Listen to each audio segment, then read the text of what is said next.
What's up, family? Welcome to the channel. If you are new, my name is Kitty or Quita, whichever one you prefer. Welcome to the amazing world of Quita. Make sure you take a moment to like and subscribe and ding the notification bell as well so you don't miss out when videos get posted. This particular video is going in the Mirror Talk playlist. These are the questions that you ask me, my visual podcast. That's what this is. And I'm so excited to just be talking to y'all finally, not to pick a card, just actually conversing with y'all. But I do have a question to answer. So, before I get into the story time, the question is, should I quit my job? How many people have asked themselves that so many times? So I want to run down um some things to so that you can answer your own question because I don't like I want you to answer for yourself if yes, you should quit this job or if no, maybe you should wait a little while, okay? So, stay tuned for that. If you enjoy this video, make sure you like and subscribe and ding the notification bell. And then I will get into the story time. I'm not sure how it's gonna go. I'm gonna kind of talk and then let it flow how it's gonna flow. But you will have the story. You will have the tea. You will know the juice, okay? Because I'm spilling it. All right, so should you quit your job? So before you quit your job, okay? I mean, sometimes I will say sometimes you just can't help it. There's been um only one time for me. Um two actually. Two jobs where I did not give my 2 weeks notice. And I will say some jobs don't deserve it. Yes, from a professional aspect, it looks good and responsible of you to give your 2 weeks notice. But let me tell you, jobs be having you up for real because they will take advantage of you because guess what? For them, you are just a body. And at the end of the day, you're replaceable. Jobs tend to forget though. And let me tell you, jobs are replaceable. Just like they make you feel like you're replaceable, they try to threaten you here and there or make you feel like, you know, you're replaceable. They literally will do that. They are also replaceable. So don't forget that and don't lose your value or self worth in thinking that, oh my God, I'm replaceable. They are as well. How many times did you have to switch a job and you got a better job? Jobs are replaceable. There are so many jobs out there. No, I'm not Indeed, but I can help you out, Indeed. Okay. All right. Should you quit your job? So before you quit your job, make sure that one, you got some money stashed, or make sure the bills that are upcoming are able to be paid. Okay. You got some money stashed. You don't always have to have money stashed, but at least have gas money and at least have food money. You know, you don't have to have like hundreds of dollars, but you do want to have gas money. You do want to have, um, some food money. So have some money saved. Have a job lined up or have some interviews in line. Okay. Nothing is worse than quitting a job and not having a fallback on, not having fallback money, not having a person to fall back on to help you, not having no fallback. So don't just up and quit. I know sometimes it's like because like I said, let me jump into the story. So the first job that I ever quit was a daycare job and I had uh, been working there for almost a year and I needed to switch my hours. And the director told me that she wasn't able to switch my hours based on seniority, that I hadn't been there long. Mind you, no one else wanted to switch their hours. Everybody was cool with working the hours that they were working on. So this new girl came in and she was working for like a month and she asked Tracy, can she come? Oops, sorry. Name spilled, but y'all don't know who I'm talking about. But anyway, she had asked her, like, I need to switch my hours. She had no kids, she had no outside obligations. The only thing that was different was her skin color. But anyway, so and she switched her hours. And I was like, I thought it was based on seniority. She's been here a month. I've been here 10. What's going on? And then after that, she literally started treating me funny. Like everything I did was an issue. Oh, you're looking out of the window. You're doing arts and crafts right now. Oh, you're doing this. Oh, you went to the bathroom a couple more times. Like everything that I did after I asked for my hour change was an issue. Big, small, little, and there was no big mistakes or anything like that. It was just literally getting nitpicked with, right? And so I'm like, are you really showing your true colors right now? Like, so I came in one day and I'm very proud of myself how I ended it because people need to understand like you cannot treat people any kind of way and expect a 2 weeks notice, let alone a week's notice. Like, no, you get nothing from me, right? I came in at earlier if you needed me to. I stayed later if you needed me to. I waited on these parents who were just outside on their phone and it's 6 o'clock and we're closed and they're just finishing up their phone call. I stayed later. You know what I'm saying? Like those type of workers tend to get taken advantage of. Why? I don't know. People tend to treat the shitty workers like they're the good workers and then they treat the good workers like poopy troops. Like, what is that? And so I came in the next day, had my bag. I was like, sat down, like, hey T. I'm just gonna say the first letter of her initials. I already name spelled, but if you want to listen, then don't even worry about it. And I was like, hey T, here's the uniforms. I can't work here anymore. She was like, you can't even give me 2 weeks notice? And I'm like, no, bye.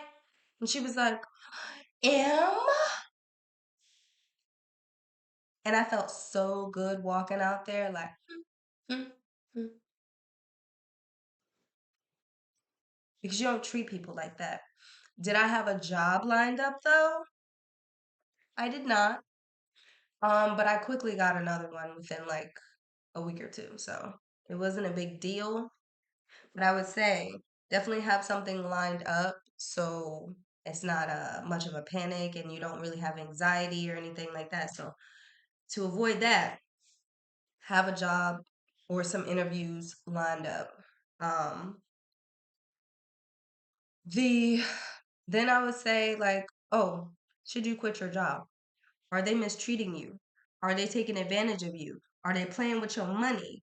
Are they treating you like poopy doo doo?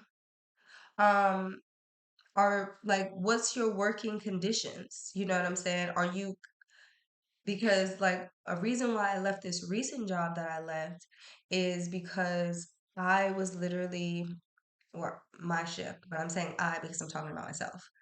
I was literally picking up the slack from other crews. I was picking up the slack from just picking up everybody's slack and then the lack of communication. Um, there was just so much that was just building up to this moment.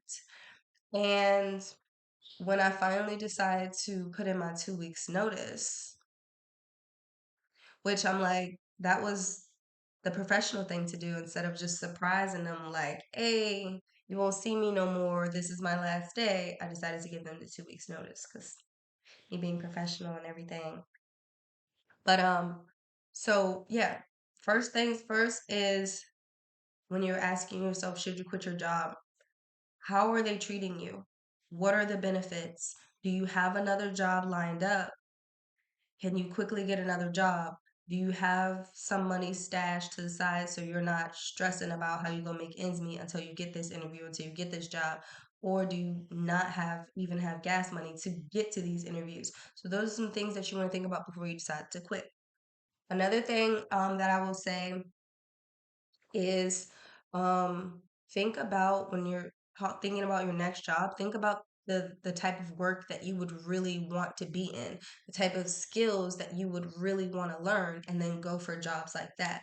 Or say, for example, like daycare was, well, this job that I was working at was a kennel position, and that was like one of the perks was if I ever needed to, like my dog could stay there. And that was like a really good perk for me. So like whatever, if you want to learn a skill, get a job that that has that skill, that you would need that skill, that you would learn that skill. um, or the benefits. Okay, if you need healthcare and they offer banging healthcare insurance, if the pay is well and you that's what you're going for. Like make sure whatever you're looking for that this job offers it. Now, when we're talking about pay, I want people to understand that pay is negotiable. It doesn't matter if they say, "Oh, we start you at 14." You can go in there and you can say, "I understand you start at 14, but with my experience and the skills that I bring to the table, I am going to need to start at least 16.75." You know, pay is always negotiable. You just got to go in there knowing that, and you got to go in there confident. Okay? And you can hear like all the things that they say, but you know what you bring to the table. You know your value. You know your worth. So bring that in that interview and negotiate that pay. Negotiate those benefits. Okay? Everything is negotiable. Trust me. It is. I've learned this over the years that you don't have to settle for $12 an hour. You can negotiate it, especially if you have skills that you bring to the table. And even if say you don't have those skills in the beginning, but you've learned them and you've gained the experience and you've been at this job for a year, go ahead, ask for that raise because you deserve it. You know your worth, you know your value, you know what you bring to the table, and you know without you, what would this business do? You see what I mean? So, understanding that you are more than just a body, you bring more to the table than just your body, that's when you get to negotiating. So, should you quit your job? Ask yourself, should you quit this job? Is this job worth your time, energy, mental? Is it worth it? Sometimes the money, the dollar amount, sometimes that's not enough. Like your mental health is struggling. You know what I'm saying? Your work life balance can't be balanced because there is no balance. Work takes up more. You know what I'm saying? Like some things are non-negotiable. And so when you come into the workplace, you gotta let them know and set those boundaries that, hey, I can't work past 5. You know, that's just what it is. Take it or leave it. It's negotiable. But you being a valued person, you knowing your worth, you laying it all out in the beginning, which I think is very important, laying it all out in the beginning, then you will know that, hey, you trying to make me work to 7. We've already established an open line of communication that I can't work past 5. Now they're either gonna lose you or simmer down and be like, you're right. You're good to go at 5. So, just if you already communicated your needs and your wants at this place, and they're like not working with you, not even trying to compromise, not even trying to find a middle ground to work with you, you know what to do. You know what to do. Sit down in a thinking chair and think.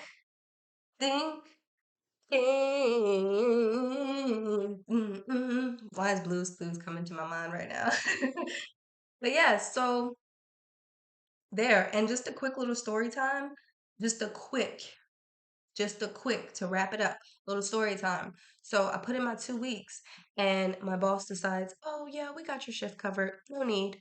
I'm like, look at the pettiness. I really don't care though, long as I get my pay. But other than that, like I gained a lot of skills working there, which was the most important thing. And that's why like I learned how I want to, because when I got this job, I wanted to be my own boss. That's still the goal. And working at a kennel was a stepping stone for me because I wanted to know how to run a business. And this place that I worked was it was a small business, single owner. and it was like it's like a family dynamic, like a small business, family dynamic. And I've learned how I want to treat my future employees. I learned how I want to run my business, what I want to incorporate from that, what I don't want to incorporate from that. So I learned a lot of things along the way when it comes to management, when it comes to organization, when it comes to business itself, when it comes to communicating with clients and um, building a rapport with clients. So I've learned so much from working there for the year and 8 months that I had. Um, but I've also witnessed some very shisty stuff. And I can also apply that as a lesson learned and knowing what I don't want to do. So, and knowing how I don't want to treat my employees and how, just different things like that I've learned just from working there. So, what I will say is take your experiences, take what you've learned, and apply it in your next field, in your next journey, wherever you go. So, with that being said, I'm going to wrap up this video. Hope this helped you put some things in perspective. Again, should you quit your job? Ask yourself those very important questions and then make the right decision for you, for your family, for your loved ones, for your mental health, for yourself. And see you later, family. Make sure you like this video and comment down below. Um, Anything that you want. If you want a video request, if you want to tell me about the last job that had you effed up from the neck up. So, yeah, I will see you guys on the next video, which will probably be soon because I'm in a recording mode because I have my time back, y'all. I am so happy that I got my time back. It was so hard to balance everything because for 3 days straight, I'm working. I won't even say 45 hours because don't even get me started on the hours, y'all. You know what? I'm gonna do a separate story time about that because I want to write down some stuff so I can stay on topic. But yeah, yeah, yeah, yeah, yeah. So yeah. So for 3 days straight, because I worked 3 days on, 3 days off. And so one week I was literally working like 52 and a half hours. And so figuring out how to focus and then get the appropriate amount of sleep in me was not a thing. I could literally my days off was not spent with my family, was not spent with the dogs, was spent laying down, resting so that I can prepare for the next 3 days. And who wants to live like that when you have other things that you want to do and little people to tend to and dogs to tend to as well, like, and a cat. Like, it was just a lot. And in the end, it was not worth it. So again, ask yourself those very important questions. And I will see you guys on the next time, sending loads of love your way. I hope you make the right decision that's best for you and your family. So until next time, peace, family.